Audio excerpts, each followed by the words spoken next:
Stop this, अब त अति नै भयो।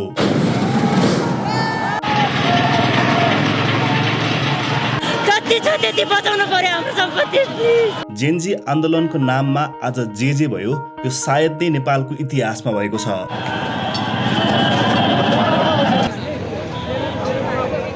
यस्तो नगरौँ कृपया please.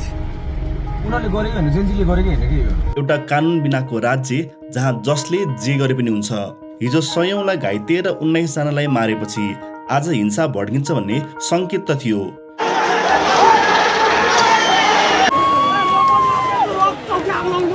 Smoke's coming out. This is crazy. तर जुन स्केलमा हिंसा भड्क्यो त्यो सायदै कसैले कल्पना गरेका थिए।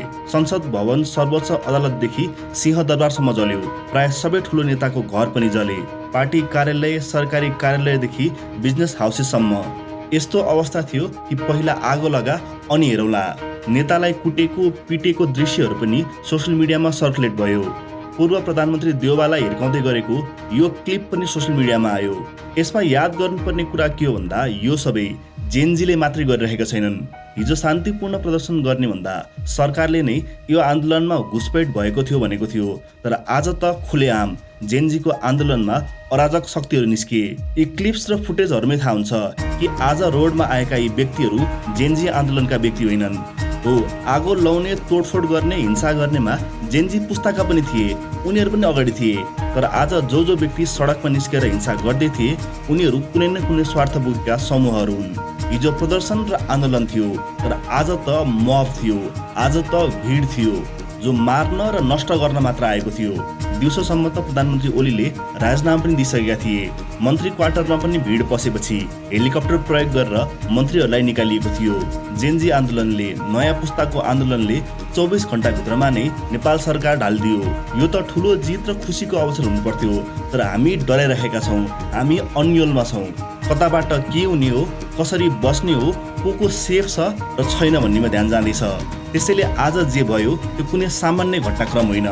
एकै दिन यति ठुलो संख्यामा तोडफोड र आगजनी नेपालको इतिहासमा सायदै देखिएको थियो होला, र त्यो पनि देशभरि नै। र यो सबैपछि अझै ठुलो डर के भन्दा अब नेपालमा के हुन्छ, नयाँ प्रधानमन्त्री को हुन्छ, शक्ति कसको हातमा जान्छ, आर्मीले कु गर्छ अथवा बालेन, हर्क अथवा रविहरूले लिड लिन्छन्, वा अहिले जुन हिंसा हुँदैछ यो भोलि रोकिन्छ कि रोकिँदैन। र अझै ठुलो प्रश्न, यस्तो हिंसा र विध्वंसले हामी अगाडि बढ्दैछौँ वा झन् पछाडि।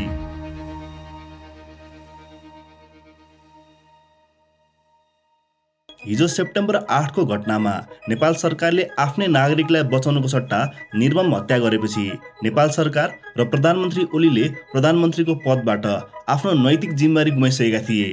रात परेपछि आन्दोलनमा आएकाहरू घर फर्किए, तर सोशल मिडिया र मेसेजिङ ग्रुपहरूमा धेरैवटा क्लिप्सहरू सर्कुलेट हुन थाल्यो। पुलिसले त घरभित्रै पसी मान्छे लग्दैछ रे, हस्पिटलभित्रै गोली चलाउँदैछ।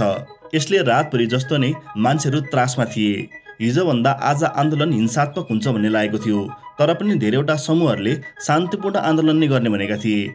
माइती घरमा सिट डाउन प्रोटेस्ट भनिएको थियो। देशको धेरैवटा ठाउँमा पनि यसरी नै शान्तिपूर्ण तरिकाले आन्दोलन गर्ने भनिएको थियो। तर बिहान हुँदाहुँदै माहौल अर्कै भइसकेको थियो। पहिलो त हिजोबाट नै देशको विभिन्न ठाउँमा कर्फ्यू लगाइएको थियो। काठमाडौँ सिडिओ कार्यालयले बिहान 8:30 बजेबाट रिङ रोड भित्रको एरियामा अनिश्चितकालीन कर्फ्यू लगाएको थियो। तर पनि 9-10 बजेदेखि काठमाडौँ र देशभरि नै चोकमा समूह बनाएर आन्दोलन गर्न सुरु भइसकेको थियो। माओवादीले त विपक्षी दलको बैठक पनि बोलाएको थियो, जसमा रासोपाले नजाने भनेको थियो। प्रधानमन्त्री ओली आफैले सर्वदलीय बैठक पनि बोलाएका थिए। एकतिर शान्तिपूर्ण आन्दोलन गर्ने भन्ने पक्ष, एकतिर वार्ता गरौँ भन्ने पक्ष, र बीचमा उग्र समूह। भिडले सरकारी अफिसदेखि नगरपालिका भवन समेत जलाउन थाल्यो। पुलिस चौकी समेत छोडेन। सुरुवातमै सञ्चार मन्त्री पृथ्वी सुब्बा गुरुङको ललितपुरको सुनाकोटी स्थित घरमा ढुङ्गामुढा गरिएको थियो, र यसपछि त एकैचोटि देशको विभिन्न ठाउँमा र काठमाडौँको पनि विभिन्न ठाउँमा नेताहरूको घरमा हमला हुन थाल्यो। ठुलो दलको नेतादेखि जो नेताको घर भेट्छ त्यसमा आगो लाउने अथवा ढुङ्गामुढा गर्न थाले। काठमाडौँ र नेपालको विभिन्न सहरको आकाशमा आज दिनभरि नै कालो बादल थियो। आकाशमा हेर्दा जताततै धुवा मात्रै देखिन्थ्यो, घर बल्दै गरेको र त्यसबाट निस्केको कालो धुवा। र भिड यतिमा मात्र रोकिएन। संसद भवन, सिंहदरबार, सर्वोच्च अदालत सबै जलाइएका छन्। त्यहाँ कतिवटा महत्त्वपूर्ण डकुमेन्ट थियो होला, भ्यालुएबल कुराहरू थिए, ती सबै जलेर नष्ट भए। देशभरि नै यति वितण्ड मचिएपछि दिउँसोको समय प्रधानमन्त्री केपी ओलीले राजीनामा दिएको भने, तर अब उनले राजीनामा दिएर मात्र पुग्नेवाला थिएन।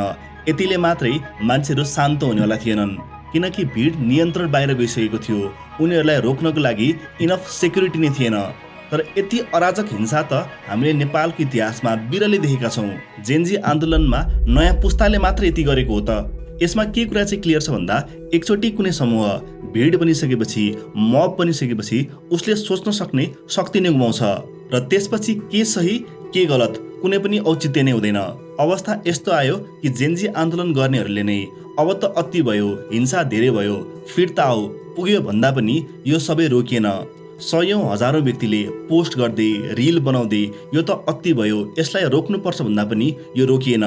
उता सोसल मिडियामा नेताहरूलाई पिट्दै गरेको, पुलिसलाई पिट्दै गरेको अनेक क्लिपहरू भाइरल भए।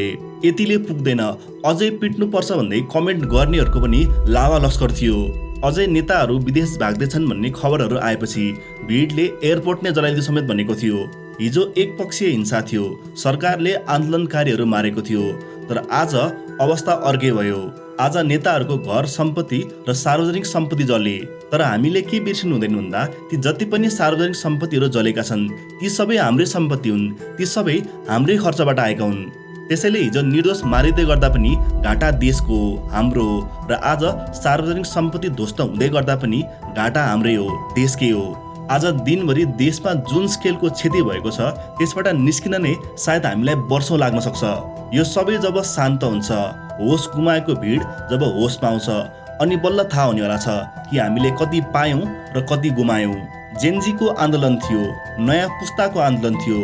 हिजो मृत्यु हुनेमा पनि प्राय नयाँ पुस्ता नै थिए। तर हिंसात्मक आन्दोलन नगर्ने, शान्तिपूर्ण तरिकाले जाने भन्दा भन्दै पनि यति ठुलो हिंसा कसरी हुन सक्छ? यसरी हिंसा गर्नेमा जेनजी पुस्ता पनि अगाडि छ। आन्दोलन हो, रिस छ, जोस छ, हिजोको फोटो र भिडियोको पीडा पनि छ, र मान्छेले भिडमा आफ्नो आवेश गुमाएर एक दुई ठाउँमा आउट अफ कन्ट्रोल भएर केही कदम चाल्न पनि सक्छ। विश्वभरिको आन्दोलनको इतिहास र घटनाक्रमले यही भन्छ। तर आज काठमाडौँ र देशभरि जे भयो त्यसले ठुलो प्रश्न ल्याउँछ। खोजी खोजी, छानी छानी, बाटोमा घुमी घुमी भत्काउने र आगो लगाउने को हुन्? जेनजी नयाँ पुस्ता मात्रै हुन् अथवा अरू कोही पनि? किनकि जसरी तोडफोड र आगजनी भएको छ, जुन तरिकाले कामहरू भएको छ, त्यो कतिचोटि आन्दोलनकारीहरूले होस गुमाएर गरेको जस्तो देखिँदैन। क्यालकुलेटिभ तरिकाले प्लानिङ गरेर, ग्रुप बनाएर, तयारी गरेर नै गरेको जस्तो देखिन्छ। त्यसैले के कुनै राजनीतिक समूहले यो सबैमा फाइदा उठाउन खोजेको भन्ने प्रश्न पनि आउँछ। किनकि इतिहासले देखाउँछ, धेरै कियोस भयो भने, धेरै गोलमाल भयो भने त्यसमा फाइदा खोज्ने, त्यसबाट मौकाको फाइदा उठाउनेहरू पक्का पनि हुन्छन्। हामीले हिजो भनेका थियौँ, हामीले खोजेको क्रान्ति कस्तो हो? आन्दोलनको सफलता भनेको के हो? सरकार परिवर्तन हो अथवा सिस्टममै चेन्ज हो? किनकि नेपाल सरकार परिवर्तन गर्न यति धेरैजनाले ज्यान गुमाउन आवश्यक नै थिएन। हामीले खोजेको भनेको सुशासन, भ्रष्टाचार रहित र राम्रो सिस्टम होइन र? त्यसो हो भने आज जुन स्तरमा हिंसा देखियो त्यसले के यो सबै सम्भव हुन्छ त? त्यसैले आज दिनभरि जे भयो त्यसले साँच्चै प्रश्न उठाउँछ, हामीलाई चाहिएको चाहिँ के हो? हिजो निर्दोष मारियो भनेर कि आज फेरि हिंसा गर्दै अरू निर्दोष मार्ने हो त? नेता, उसको श्रीमती, उसको छोराछोरी, उसको परिवारको व्यक्तिलाई मारेर देश बन्नेवाला छैन। ल ठिक छ, यदि कोही हुनुहुन्छ जो यो ठुला नेताहरूलाई मार्नै पर्छ, यिनीहरूले यति धेरै दुःख दिएका छन्, जनतालाई पीडा दिएका छन्, यिनीहरूलाई मार्नै पर्छ भन्ने लाग्छ भने अर्को एउटा प्रश्न म तपाईँलाई सोध्छु, भ्रष्टाचार के ठुलो नेताले मात्रै गरेका हुन् त? नेपालमा सङ्घ सरकार, 7वटा प्रदेशको सरकार, 753 स्थानीय तह छ। नयाँ पुरानो नेता गरेर हजारौं व्यक्तिहरू छन्। नेपालमा यस्ता व्यक्तिहरू कति छन् होला? र अब के ती सबैलाई मार्ने हो त? ती सबैको घर जलाउने हो त? अनि जलाउनु पर्छ भन्नेहरू होस गर्नु होला, त्यो जलाउँदा जलाउँदै तपाईँको आफ्नै घर पनि कुनै दिन जल्छ। भ्रष्टाचारीलाई कारबाही गर्ने हो, तर त्यो कानुनले गर्छ। कानुन बलियो भएन भने बलियो कानुन बनाउने हो, बरु त्यसको लागि चाहिँ सङ्घर्ष गर्ने हो। तर यो हिंसाले हामी कतै पनि पुग्नेवाला छैनौँ। त्यसैले यो हिंसा इमिडिएटली अहिले नै बन्द हुनुपर्छ। यो सबैमा अर्को एउटा मुख्य प्रश्न चाहिँ पावर प्लेको पनि हो। अब शक्ति कसको हातमा जान्छ भन्ने पनि हो, र त्यसको बारेमा पनि नयाँ बहस सुरु भएको छ। आज नै रवि लामिछानेलाई जेलबाट छुट्याइएको छ। काठमाडौँका मेयर बालेनदेखि धरानका मेयर हर्क साम्पाङले पनि स्ट्याटस लेखेर कुराहरू अगाडि राखेका छन्। त्यसैले अब यो भएको पावर भ्याक्युममा लिडरसिप कसले लिन्छ, शक्ति कसको हातमा जान्छ भनेर प्रश्नहरू सुरु भएका छन्। अहिलेको अवस्थामा इमिडिएटली हुने भनेको अन्तरिम सरकार बन्ने हो। नेपाल र नेपालको राजनीतिमा अब के हुन्छ भनेर भन्न त गाह्रो नै पर्ला, तर यो आन्दोलनले गर्न खोजेको परिवर्तन, जनताको सुरक्षा र देशलाई फेरि अगाडि बढाउने हो भने केही प्र्याक्टिकल स्टेपहरू चाहिँ गर्न सकिन्छ। पहिलो, आज जुन अराजकता भयो त्यो इमिडिएटली रोक्नुपर्छ। योभन्दा धेरै सम्पत्ति तोडफोड र आगजनी भयो भने हामी धेरै पछि पर्नेवाला छौँ। त्यसैले कसरी हुन्छ, आर्मीबाट हुन्छ अथवा नागरिक स्तरबाट हुन्छ, यो चिज इमिडिएटली रोक्नु पर्यो। दोस्रो, अन्तरिम सरकार कसको अन्डरमा बन्छ? फेरि पनि राजनीतिक दलकै व्यक्तिहरू र पुरानै अनुहार दोहोरियो भने विश्वास नहुन सक्छ। त्यस्तै अब संसदको के हुन्छ भन्ने पनि छ, किनकि धेरैजना सांसदले राजीनामा नै दिइसक्नु भएको छ। त्यसैले यो अवस्थामा हुने भनेको नयाँ इलेक्सन नै हो, नयाँ चुनाव नै हो। त्यसैले यदि सकिन्छ भने सबैलाई मान्ने भएको नागरिक समाजबाट कोही व्यक्तिलाई मन्त्री परिषदको अध्यक्ष बनाएर चुनाव गराउने माहौल बनाउन सकिन्छ। केही महिनामा नयाँ चुनाव हुनु पर्यो, फ्री र फेयर इलेक्सन हुनु पर्यो, र त्यो बेला चाहिँ आफूलाई मन लागेको क्यान्डिडेट जसले देश परिवर्तन गर्छ, जसले हामीले खोजिरहेको कुरा पुरा गर्छ, उसलाई भोट दिएर पावरमा लग्न मिल्यो। र ती पावरमा जाँदै गरेका व्यक्तिहरूको लागि पनि चेक एन्ड ब्यालेन्स हुनको लागि अहिले जस्तो खालको अवस्था भयो त्यस्तै अवस्था भविष्यमा 10 वर्षपछि, 20 वर्षपछि अथवा अहिले जो नयाँ नेताहरू छन् जसमाथि हामीले आश गरेका छन् उनीहरू 20 वर्ष 30 वर्षपछि त्यस्तै नहोस् भन्नको लागि उनीहरूलाई पनि चेक ब्यालेन्स गर्नको लागि नियम कानुन चाहिन्छ।